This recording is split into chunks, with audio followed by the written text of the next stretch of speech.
پیارے امیر اہل سنت کی بارگاہ میں عرض ہے، پیارے آقا صلی اللہ علیہ وآلہ وسلم نے نیکی کی دعوت عام کس طرح کی؟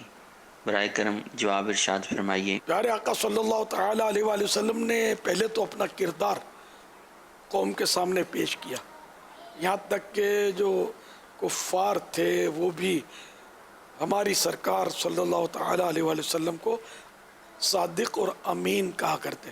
صادق مانے سچا، صادق مانے سچا، امین مانے امانت دار۔ پہلے بینکیں وغیرہ تو ہوا نہیں کرتی تھی، بندہ سفر کرتا تھا تو کوئی اچھا بھلا آدمی ہو تو اس کے پاس اپنی امانتیں، اپنی چیزیں رکھوا دیتے تھے، پیسے رکھوا دیتے تھے، زمینوں میں دفن کر دیتے تھے، کوئی لاکرز وغیرہ بھی نہیں تھے۔ تو یوں مطلب سرکار صلی اللہ تعالیٰ علیہ وآلہ وسلم پر اعتماد کیا جاتا تھا اور آپ کے پاس امانتیں رکھوائی جاتی تھی۔ اور امانت دار بھی کیسے کہ جب ہجرت کے لیے بھی جانا درپیش ہوا، ہجرت درپیش ہوئی، اللہ کا حکم ہوا، تو اس وقت بھی امانتیں آپ کے پاس تھیں۔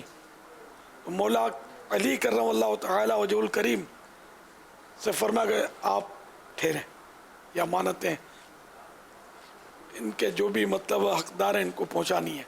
حضرت علی رکے رہے، سرکار صلی اللہ تعالیٰ علیہ وآلہ وسلم مدینہ پاک کی طرف ہجرت کے لیے روانہ ہوئے۔ مشہور واقعہ یہ۔ تو یوں پیارے آقا صلی اللہ تعالیٰ علیہ وآلہ وسلم نے اپنا کردار ایسا پیش کیا کہ کسی طرح بھی کوئی اعتراض کی صورت ہی نہیں تھی۔ تو اب آپ نے نیکی کی دعوت دی، تو صدیق اکبر رضی اللہ تعالیٰ عنہ وغیرہ جو بعض تو ایسے تھے کہ فوراً ایمان لے آئے، اور بعض تھے جو کچھ بعد میں ایمان لے آئے، کچھ ایسے بھی بدبخت ہوئے کہ جو ایمان لائے ہی نہیں۔ یہ سب کچھ دیکھنے کے باوجود ایمان نہیں لائے۔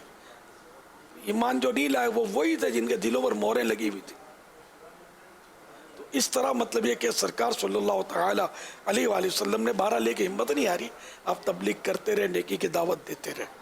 اور یہ پیارے آقا صلی اللہ تعالیٰ علیہ وآلہ وسلم کی نیکی کی دعوت ہی کی برکت ہے کہ اس وقت مدنی چینل پر میں بول رہا ہوں اور آپ سن رہے ہیں۔ انڈرسٹوڈ ہے، مطلب یہ نیکی کی دعوت سرکار کی ہوئی اور ہم پر کرم ہوا کہ ہم امت اجابت میں ہوئے، قبول کرنے والی امت۔